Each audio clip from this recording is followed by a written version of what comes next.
You open this door with the key of reason. Beyond it is another dimension, a dimension of truth, a dimension of freedom, a dimension of joy. You're moving into the land of both the ideal and the real, of the possible and the actual. You've just crossed over into the Capitalist Corner. Where reason meets reality, welcome to the Capitalist Corner. Happy Friday, folks. Welcome to the Capitalist Corner. It's Q&A Friday here. I'm your host, Mark Pellegrino, and also the chairman of the American Capitalist Party, along with my co-host and vice chair, Mr. Michael Liebowitz, who's helming this amazing channel, which needs to get a lot more play in the world, called The Rational Alternative, because the frickin' ideas here are just so amazing. We can't keep them to ourselves, Michael. Tell me what's going on with this amazing channel that you have created. Okay, look, Mark, I'm going to give you a little homework assignment. No. I want you to come up with a better way to ask that question because it just seems redundant every day. What is going on this channel? Maybe if we came up with ways, we mix it up, we come up with new stuff, whatever. I mean, you're an actor, you're creative, but look, but people like the familiar too, Michael.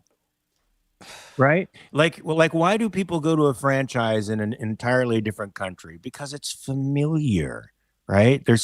And they like that a little bit. We vary it subtly, but the familiarity. Okay, so in other words, you have no interest in tapping your creative potential here. Well, that's not true. I do want to tap my creative potential, but really, should I do it for the opening? All right, I'll ask the people.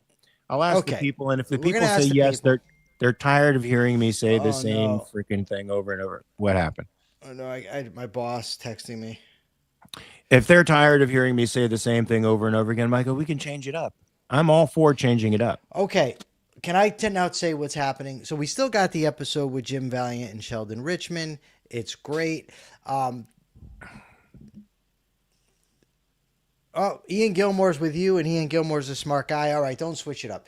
So anyways, we've got that. Tomorrow, we've got with Megan Ribbons, we're going to be discussing these two scientists that I never heard of. But evidently they're very influential, and Megan's brilliant, so that should be a great discussion. Sunday, we have members-only content where yours truly will be there. And I got good news. I've booked the debate with Matthew McManus. I don't know when I'm going to air it. The debate is happening next week. The proposition is a socialist country would likely be more moral than a capitalist country. He, of course, will be defending that. That should be great. I cannot wait. And of course, Mark and I have this other thing that we do tomorrow, the Self-Made Soul. Yes, we will be going through chapter by chapter a book called The Joys of Living. I think it's a nice little book. There's some, of course, flaws in it. It was written in the very early 20th century during the Gilded Age, Michael. But there's some gold in it as well that you can mine the gold and leave the rest behind.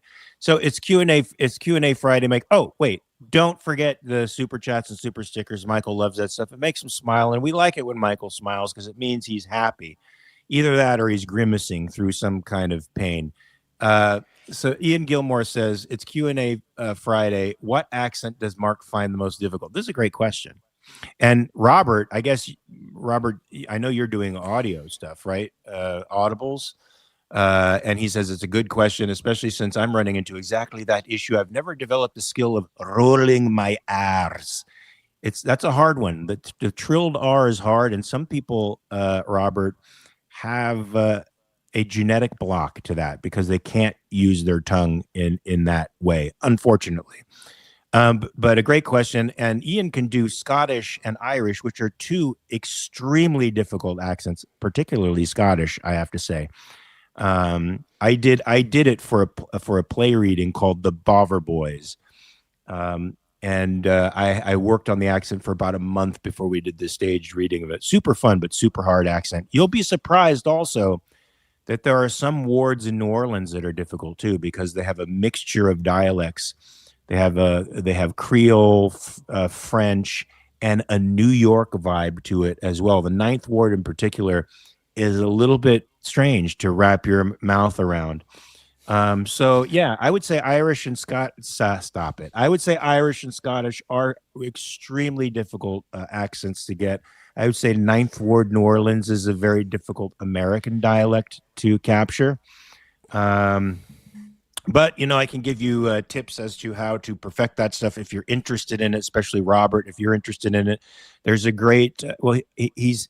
It's not that his accents are good, but his work on accents is good. His name is David Allen Stern. You can find his courses online. You can get, I guess, what are they, DVDs or whatever it is, so that you can, if you get the little booklets on phonetics, which I used to sell at the theater bookstore Samuel French, which I think are now closed, except in New York City. You could use those phonetics, and then once you use his technique to grab a basic a dialect or accent, and then you can find people online or find people in real life whom you can get to read the phonetics in order to get a real authentic take on an accent. I also did a movie called Caffeine where I played excuse me, I played somebody from England. And I didn't do this standard received pronunciation. I didn't do Cockney. I did Enfield, a very particular place. And I did that because one of my students was from there.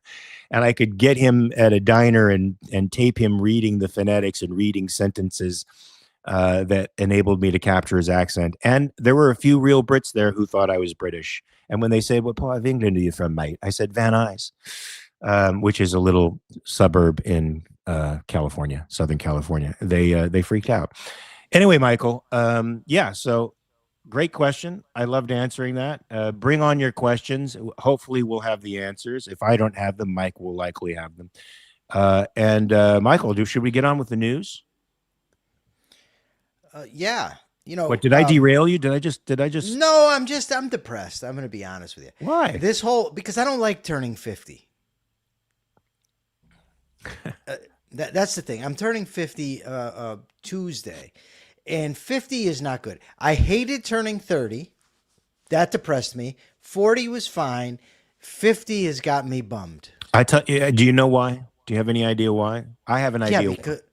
Because I'm so much closer to death is why. Yes. Well, there's more time behind you than there is in front of you. And that, whether you're aware of it or not, it hits you.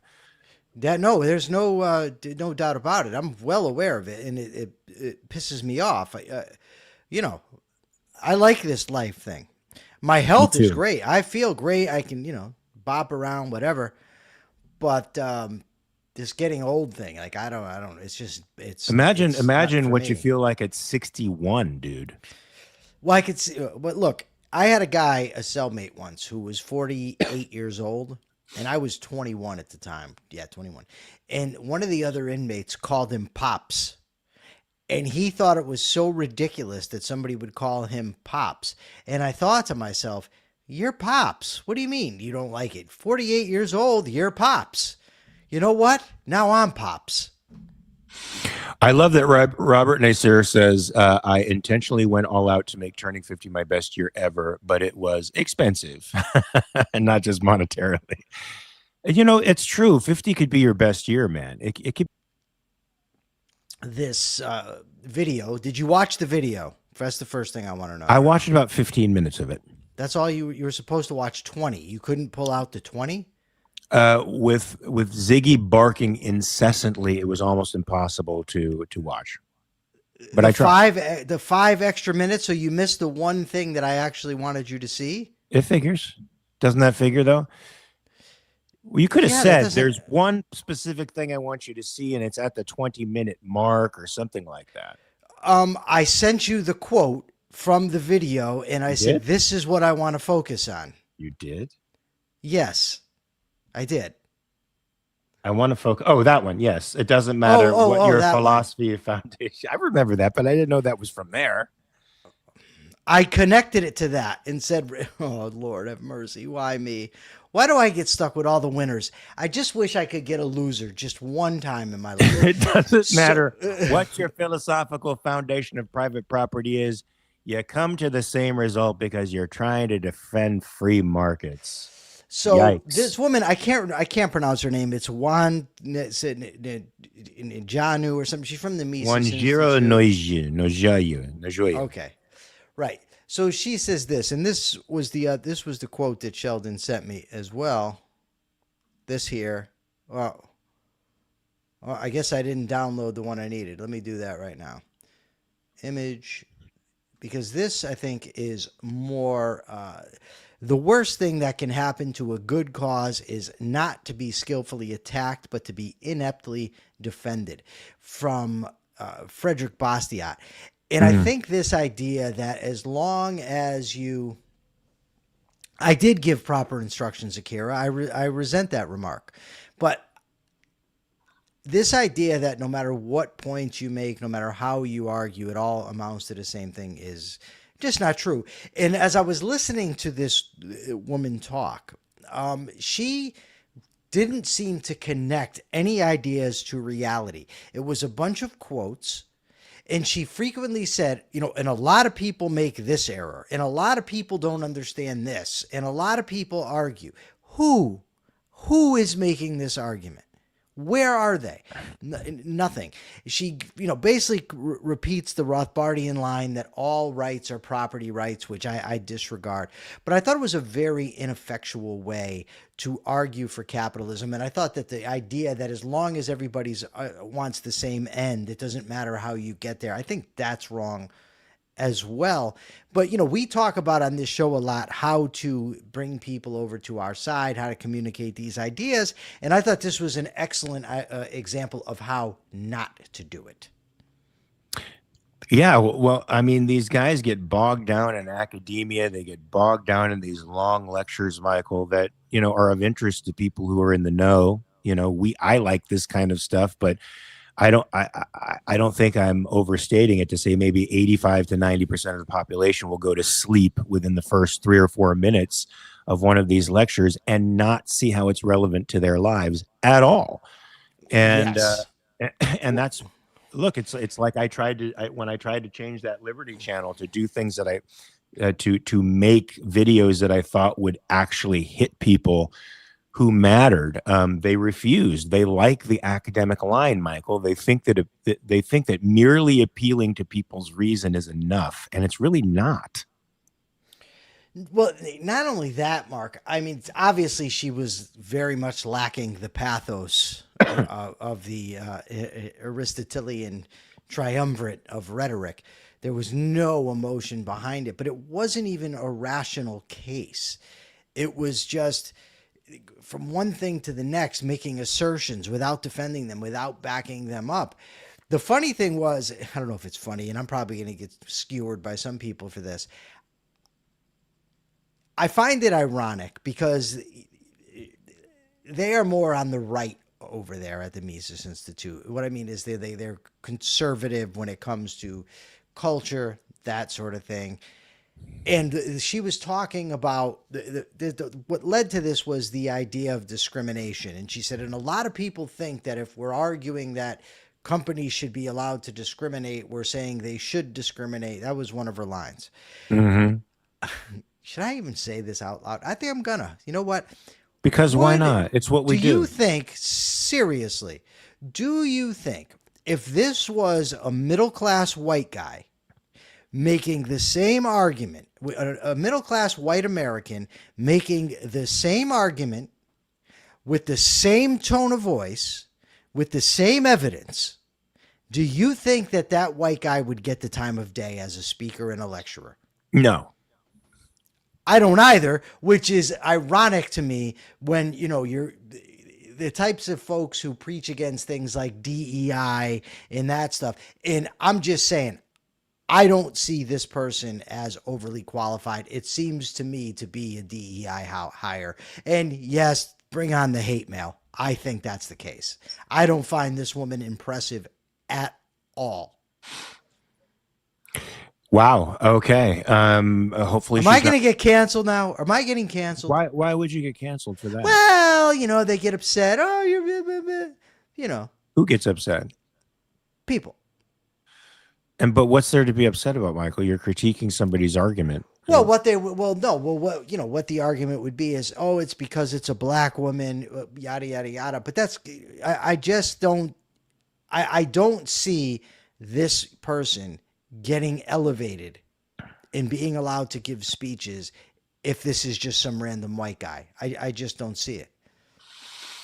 Maybe they thought it would be more impactful for, and this is racialized, of course. They thought it would be more impactful for a black woman to say discrimination is okay. I think that's probably part of the case. Certainly, I do. Thomas Sowell made that argument many Yeah, but years Thomas ago. Sowell is absolutely brilliant and brings facts and data and logic.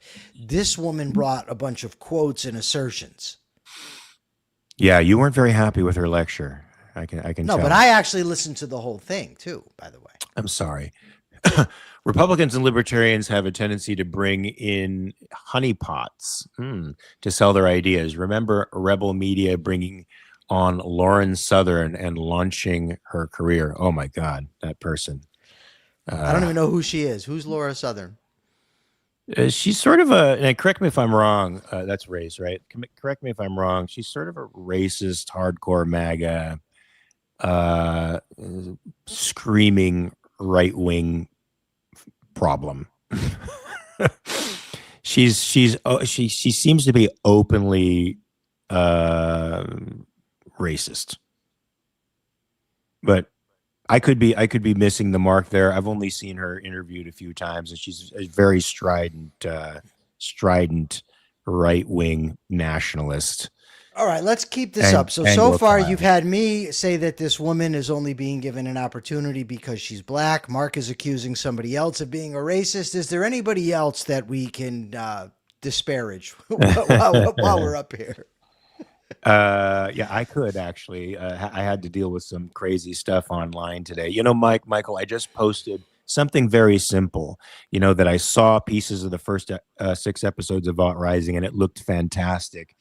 And then the boys, like fan sites for the boys, retweeted that, and they started magnifying a little bit. And there's got to be the negativists and the haters that are on there who have to post on these sites that are fan sites that have tens of thousands of people that visit them.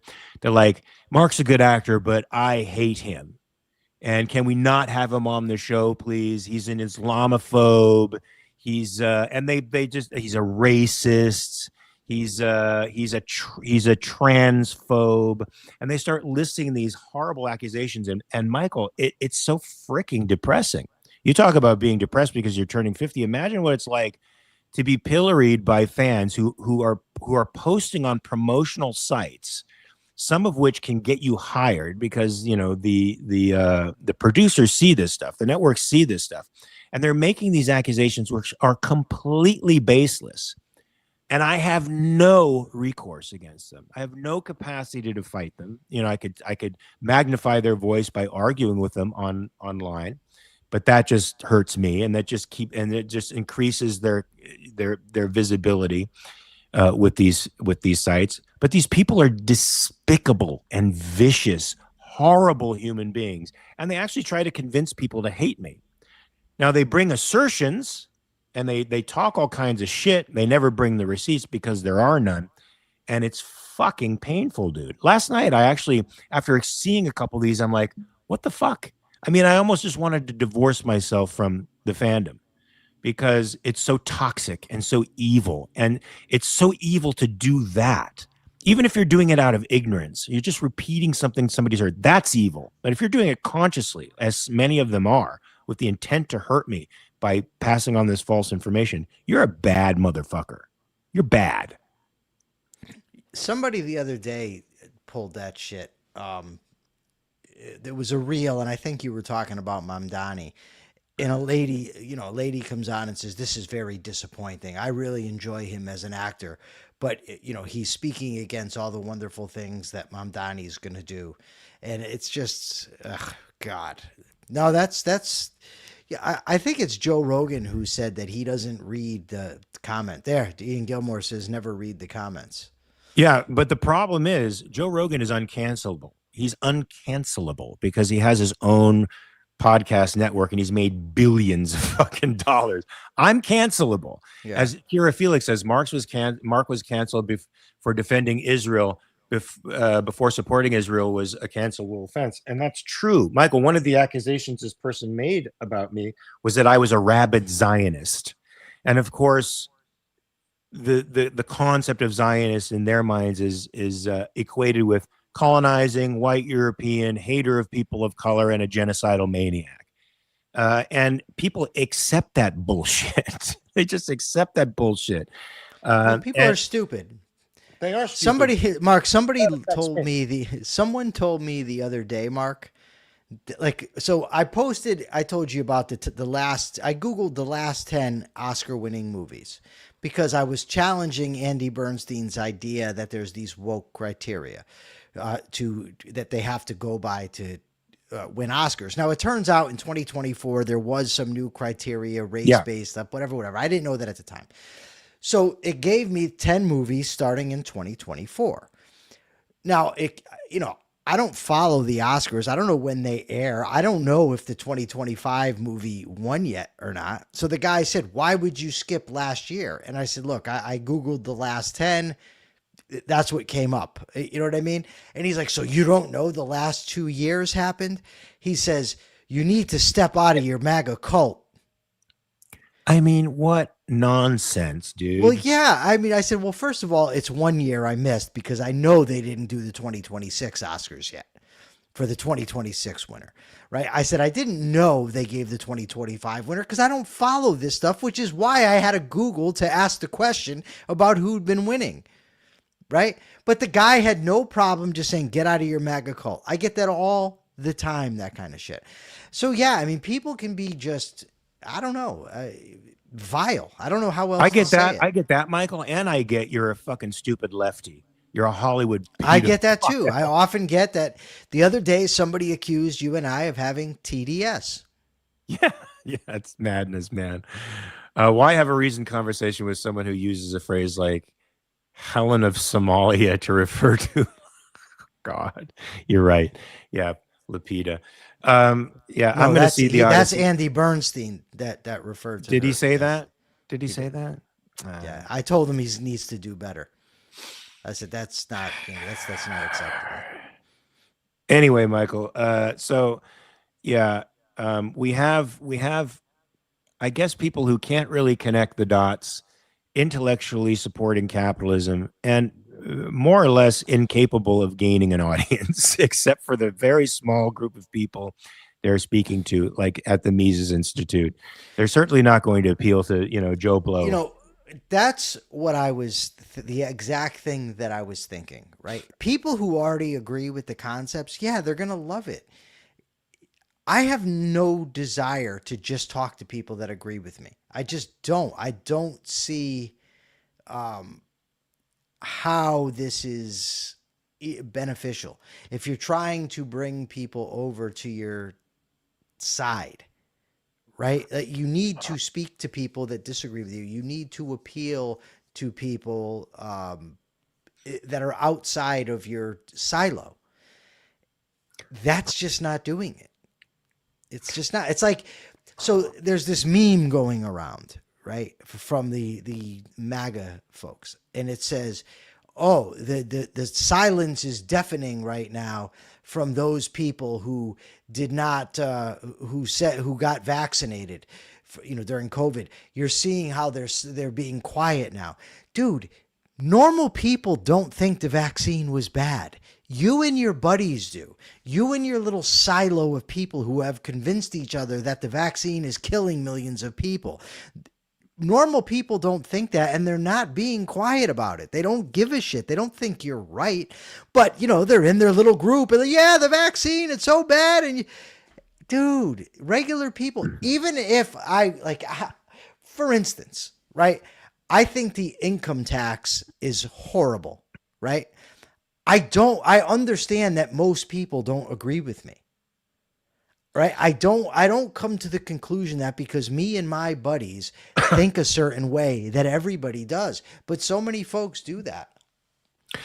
Yeah, Michael, Robert says, maybe Mark's just too damn good at playing bad. The fans love it, but if they don't engage with him, IRL, they don't realize that he's a genuinely good guy. Their loss, but disappointing too. In fact, one of the comments that called me a racist, and she was trying to convince this other person who really liked my work, and he said, "Oh, he's a racist." She says, "Well, I actually talked to him at a convention. I'm black, and I talked to him for an hour, and it was great."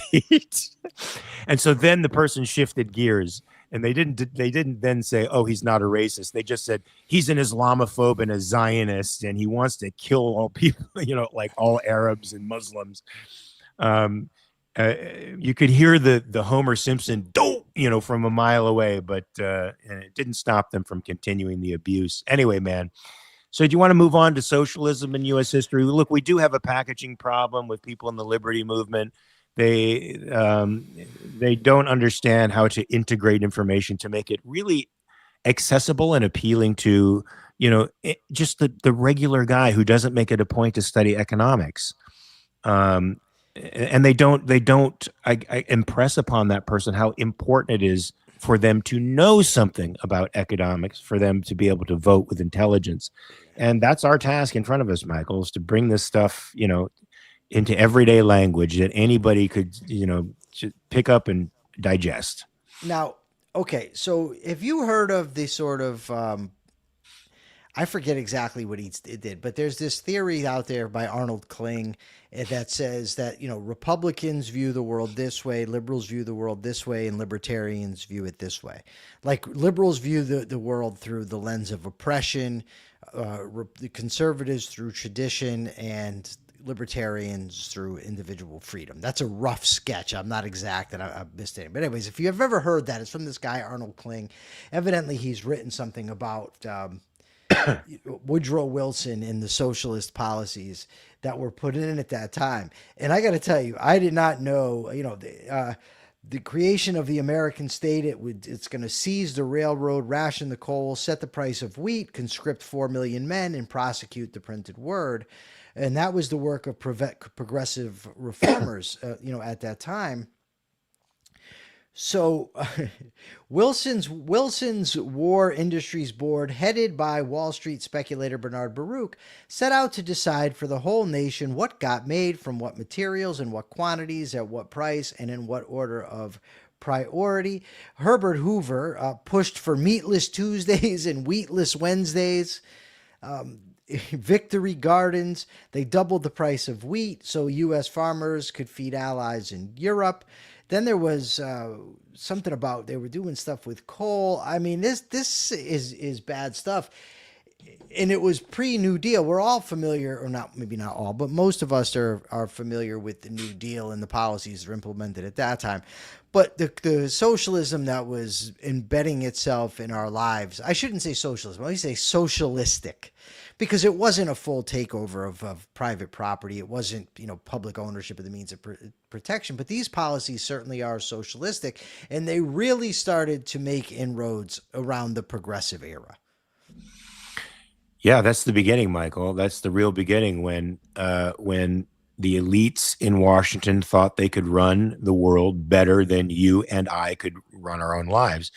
They thought that they were better positioned to see the larger picture, and us, consumed with our own puny little lives, wouldn't be able to see the larger picture or act for the greater good.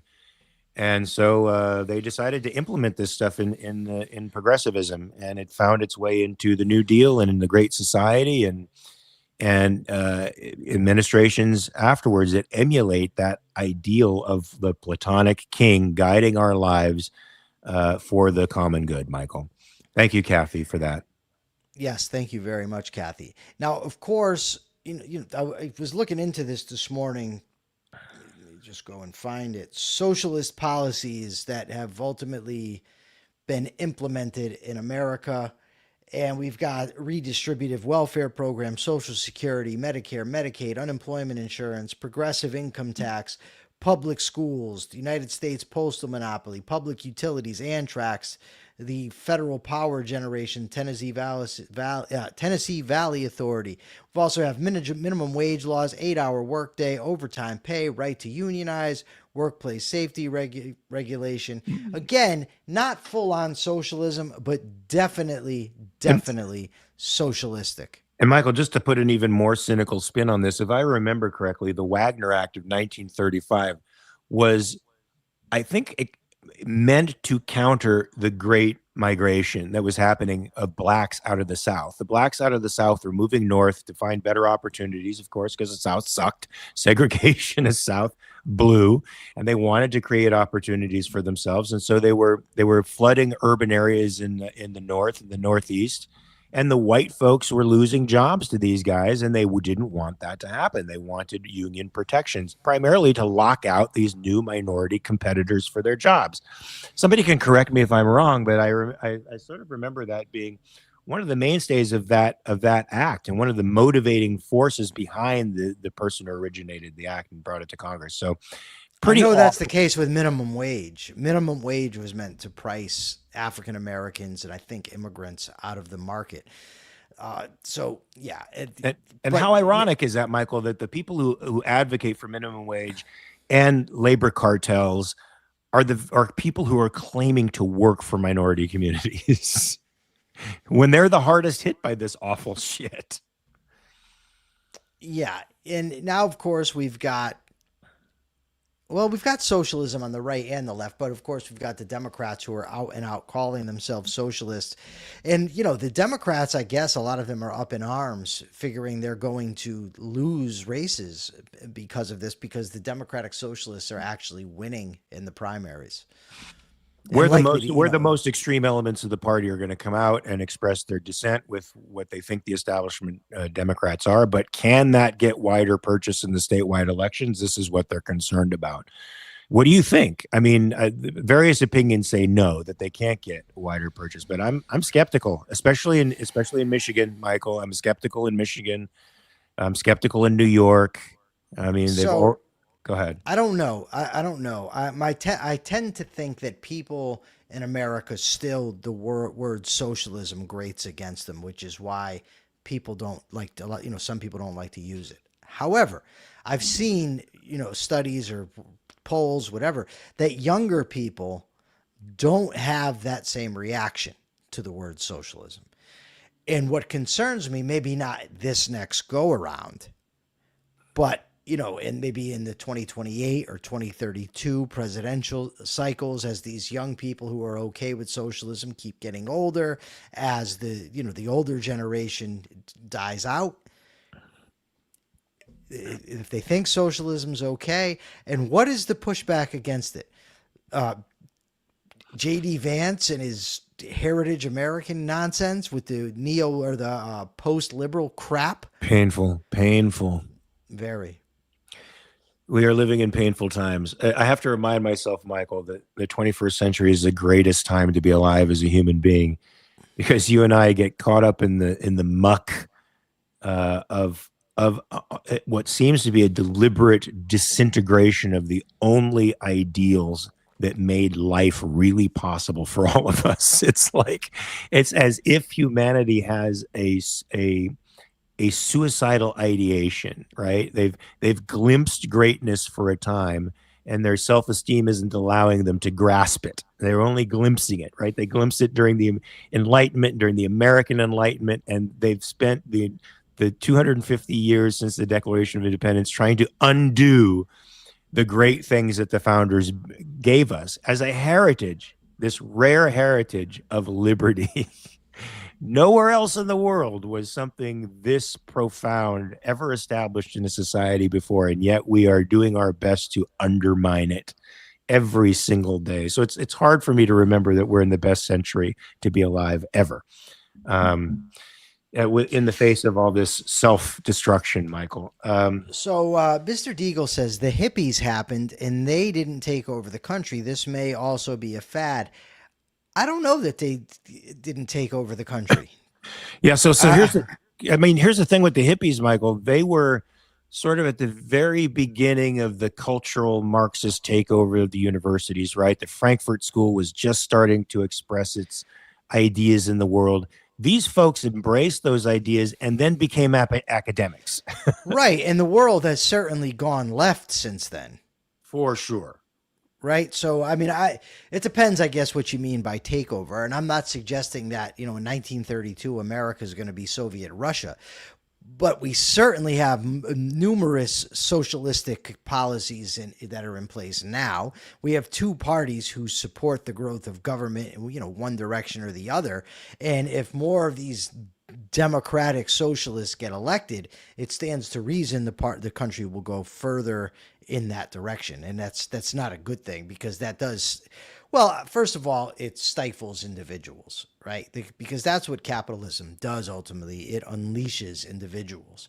It unleashes the power of the individual, and it's going to stifle individuals, stifle innovation, and ultimately make everybody that's living the worse off for it. Michael, I want to ask you, but I also want to throw this question out there to the folks and for comment.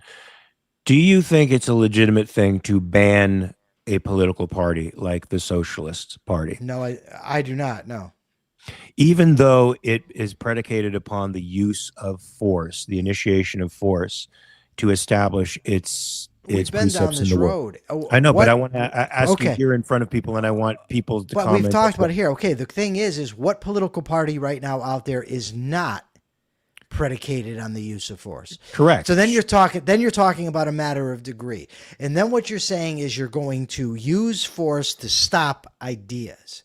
Because to stop ideas that promote the initiation of force against other human beings. Not to stop them. No, not to stop them. The ideas can be reprinted, but a political party is vying for the establishment of its values in the political realm, which means it now has the capacity to use force against other people. Ideas and books don't do that. No, but you're going to have to ban all political parties.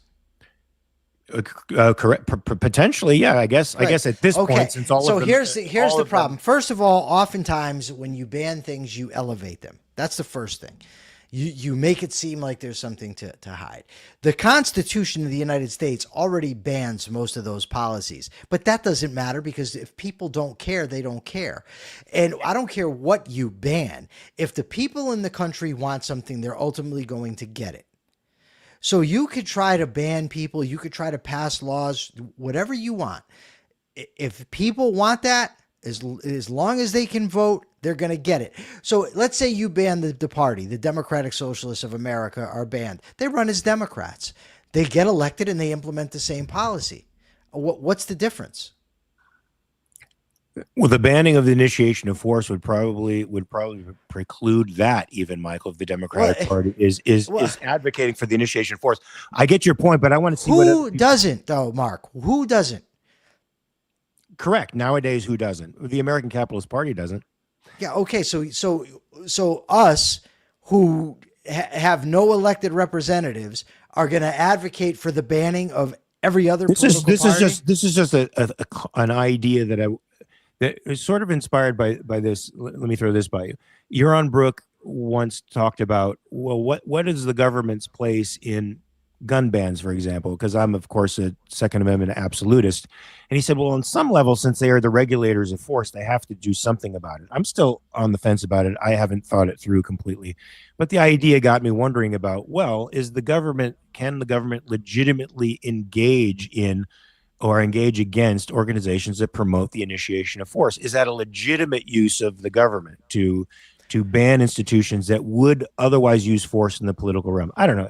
It's you're right that there's not a single party out there, save for perhaps us and maybe some iterations of libertarianism, that don't. Well, and by the way, there's libertarians who would argue that. I said some iterations. That we advocate the initiation of force. Oh, because we advocate for a state. Yeah. Not only that, but we advocate for intellectual property rights. True. Yes.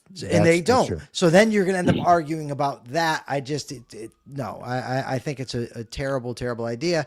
Rock Chartrand says, Mike, I think you said the other day that moral arguments for capitalism don't work. What's your suggestion? Do it anyway because it's the best way thought of so far.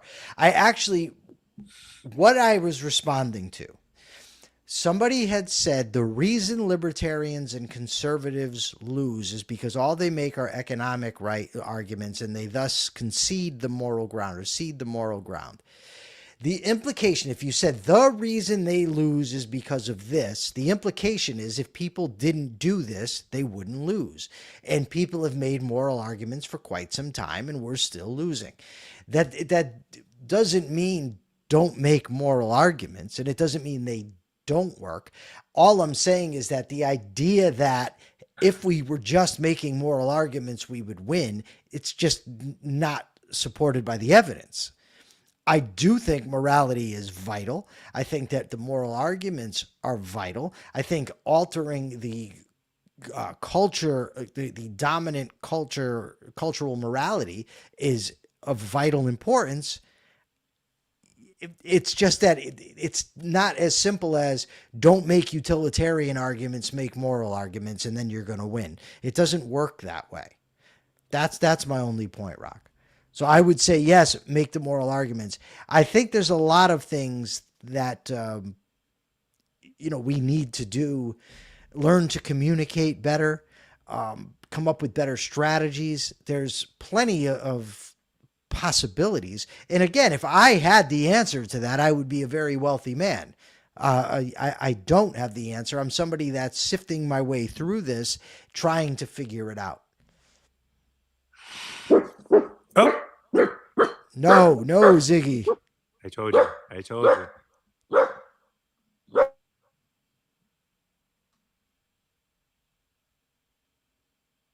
What? Hold on. I'm going back here.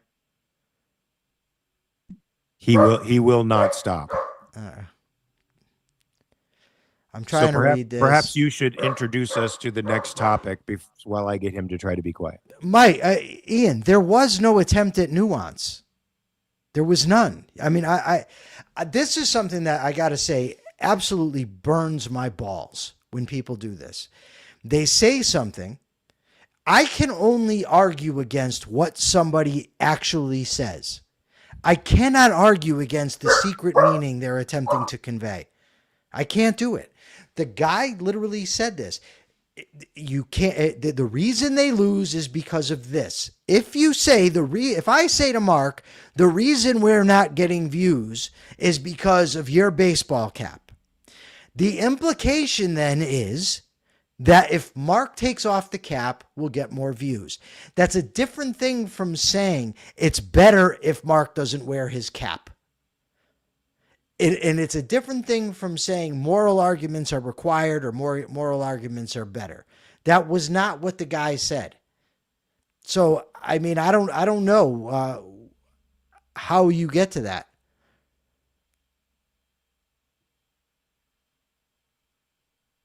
What's this?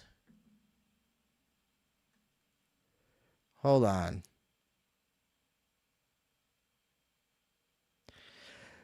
Kira Felix says, oh, okay, Ian, I apologize. Ian Gilmore says, Mike, I'm saying you were being nuanced, not the other guy. Okay, thank you, Ian. I'm sorry.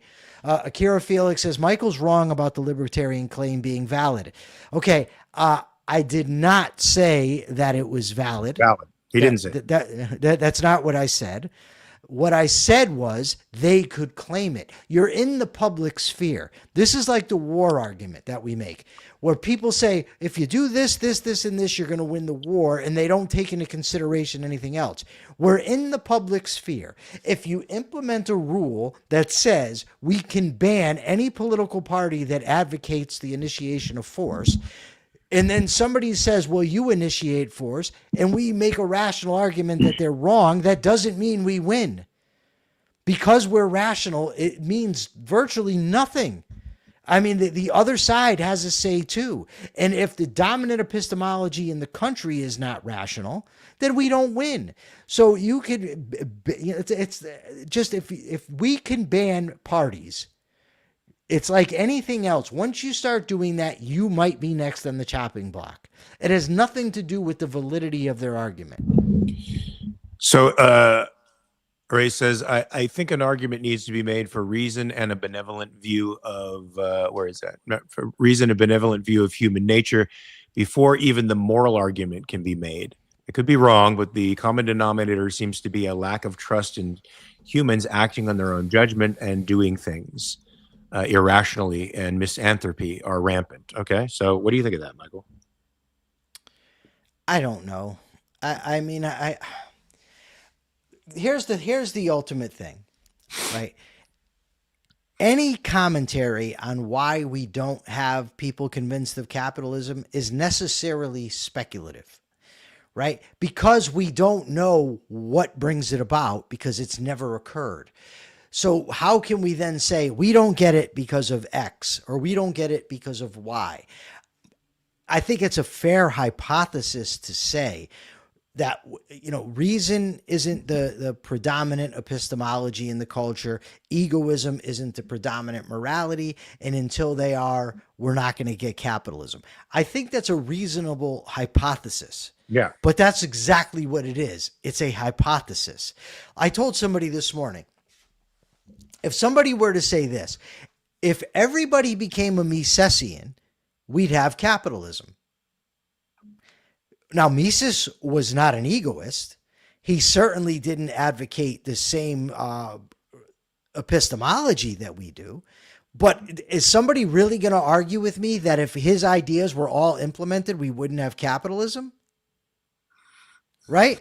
So now I don't think you have a chance. Ultimately, my assumption is, or my initial thinking on this is, that you couldn't convince people to adopt his framework on a broad scale, given the current epistemology and given the current ethic. Right? But I don't know that. Part of my problem is when it comes to this stuff is people asserting things with absolute certainty when they have no business stating it with absolute certainty. And by the way, in the communications business, while that might get you niche followers and get you to blow up, at first, I really think, and again, this is my own hypothesis, you lose credibility with that.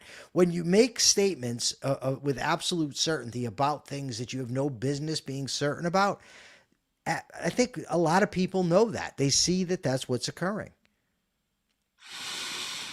Amen. So should we move on to the Gazan Board of Peace, Michael? Yes. Christopher Smith says if people understood Moses, we'd be way more capitalistic. He meant Mises. I know what he meant, but Moses was funnier. Okay. So it appears that Trump thinks that there's going to be peace in Gaza because he wills it, Michael.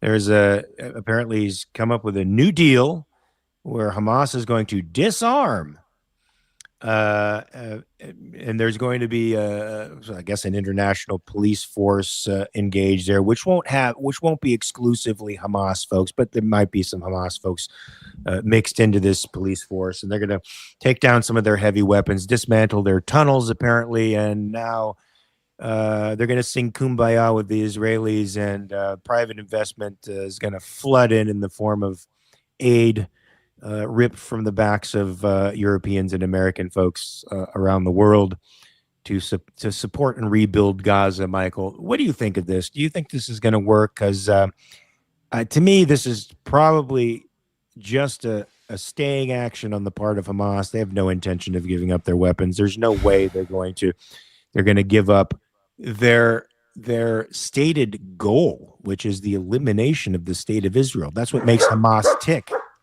Yes. What I think is that Ian Gilmore, I think, kind of gets it here. He says, does Trump think saying something is a deal is magic? He seems to. He seems to really have a large degree of hubris at his ability to make deals. One would think, given that he said how bad it's failed with Iran, that he would understand that Hamas isn't better, but he seems to. I think there's also in there, though, that he wants the adulation for accomplishing things that nobody else has been able to. And here's the thing. In his silo, in his echo chamber, he can do that. He can say, look, I got these guys to agree to disarm, and the Gunther Eaglemans of the world to be like, Trump got Hamas to disarm. Peace. We have peace. So, but no, I don't think this is going to work. I don't think Hamas is actually going to disarm, and I don't think the whole thing's going anywhere. Nor do I, Michael. Look, the Palestinians were offered a state in 1947. They refused it. They've been offered a state 6 times in the history of this conflict, Michael, and they have refused it every time because their overall goal is not a free Palestinian state. It is the annihilation of the Jewish one. And Hamas has built and predicated its entire existence on the elimination of the Jewish state and the extension of a Muslim caliphate around the world. There is no way they're going to give up their primary raison d'etre, Michael. They're not going to give it up.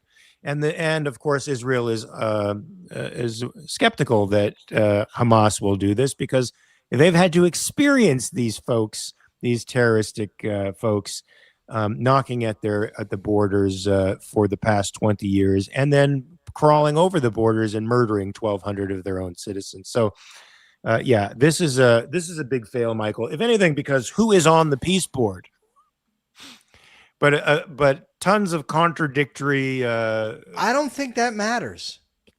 But it sort of does when you feel I like don't think when so. Belarus and Russia are on this peace board. I mean, I think it's ridiculous, but ultimately, I think it's the party with whom you're negotiating. Sure. And look, Hamas has never been a good faith negotiator. They are of the same ilk as the regime in Iran. They are just biding their time. That's it. They use the negotiations as a cynical ploy to advance their agenda. That's it. It's not going to go any further than that. I'm so tired of Trump saying we've done what nobody else has ever done. No, this has been done millions of times, man. It just doesn't work. Robin says, I wonder if Trump believes anything he himself says. I think he does, unfortunately. You can't expect Trump to listen when Hamas explicitly states their goals. Look, I think he's a primacy of consciousness guy. I think he asserts his will as reality. His will is reality. And to me, that's the way he approaches his policy. It's the way he approaches his life. You think the same, Michael, or am I off? I have no idea. I have a tendency to think that he believes. I don't know. I don't know. I think he does. It's hard to tell. One thing I think is true. I think he does have the surface thought in his mind that he can accomplish all these things. Deep down, I'm not so sure. I would say no, and then I would just recommend everybody look up narcissistic paradox. Rock Chartrand, last question of the day, says, would you agree that people more generally vote based on morality rather than practicality? I don't know why people vote, but if I had to bet based on my own conversations with people, I think people vote based on what they think the policies are best for them. You know, if they're a union member, they vote for policies that are going to strengthen the union. If they're people that shop at Walmart, they want actions that are going to lower the prices at Walmart. They think the government can do that, whatever. If they're minimum wage workers, they vote to raise the minimum wage. That's my experience. Well, I don't know if here in California, Michael, the wealthy people vote to be taxed more. So what is that about? Yeah. The problem is when you get to that level of wealth, I think there's a large part of it that they just don't care. It doesn't. I make 60 million a year. You take 40 million, whatever. I don't ultimately know the answer. I'm just saying that what the people that I know that I talk to, if you listen to local talk radio, they seem to vote based on what they think is going to be best for them. Like we had a few years ago in Connecticut, maybe 5-6 years ago, this no tolls movement. This thing took off. It didn't take off because of any idea that it was immoral to toll people. It took off because people didn't want to pay tolls. It was that simple. Which makes it that much more astounding that the wealthier set in California votes to tax themselves. So it feels like in that case, they're working from their moral premises or achieving their moral premises over their own interests. Professor Dave. Oh, it must be Professor Dave Smith. Okay, I'm going to go and I'm going to see if anybody answered the question from yesterday. Okay, I watched Professor Anti-Israeli video by Professor Dave. The arguments are so ridiculous that I can't believe that how anybody falls for them. Yeah, but he appeals to the emotions of Jew haters everywhere, man, and he's riding a wave of anti-Semitism right now into popularity. I still have never seen any of his comedy, and I know he hasn't been made famous by his comedy, Michael. And is it even good? I don't even know. Apparently, not as Oh no, entertaining. it's a different guy. It's not even Dave Smith. It's a Oh, pro okay. science guy, not that Dave. Okay. Um, so I asked why people don't answer the question, and Katrin says she keeps forgetting. Thomas Hagg says the 21st century is waiting, but we have a good show going. And Greg Doherty says YouTube is his default platform for listening to something while he performs manual labor. Oh, that's nice. Yeah, so it's your turn for we the didn't capitalist thought of the day. we didn't get to the reason story about the woman and her kids. We should try to do that Monday because I like that story. It's sort of interesting for anybody out Robert there. Nacer with the $1.99 super sticker. Thank you very much. Coming in at the last minute to Yes. save the day, Okay. Robert. This is what I need. Robert, I hope you're coming to Pittsburgh, Pennsylvania on September 19th and 20th for the American Capitalist Party National Convention. We could use your brain there. Yes, we could. And by the way, we've got great speakers there. Great speakers. My friend Carlos, a self-made entrepreneur, he's going to be speaking. We've got Larry Sharp, the Libertarian candidate for governor of New York, is going to be speaking. Jonathan Honig is going to be speaking. I'm going to be speaking. And of course, the one and the only Mark Pellegrino is going to be speaking. It'll be fun times. My dog is about to go off. That's all right, because I'm going to give the capitalist thought of the day today. Okay, go ahead. If you as an individual want to thrive, if you as an individual want to have the opportunity to be your best self, to chase your dreams, to go after what you want, you need capitalism. You need to have a government that protects you from criminals, and that's it. Protects you from people who want to rob you, steal from you, or otherwise destroy you or your property. You need to be free if you want to achieve. And by the way, having that freedom also means the freedom to fail. But failing is not the end of the world. Failing is often the best teacher.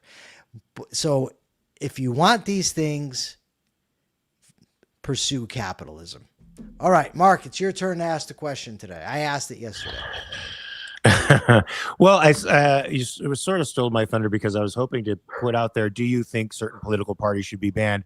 But there was I can't say that one now because we've discussed it. And you could still ask it, Mark. Like two people in the chat commented. You can ask it. Let me still ask it then. Do you think it would be a good thing to ban political parties that promoted the initiation of the use of force against other people?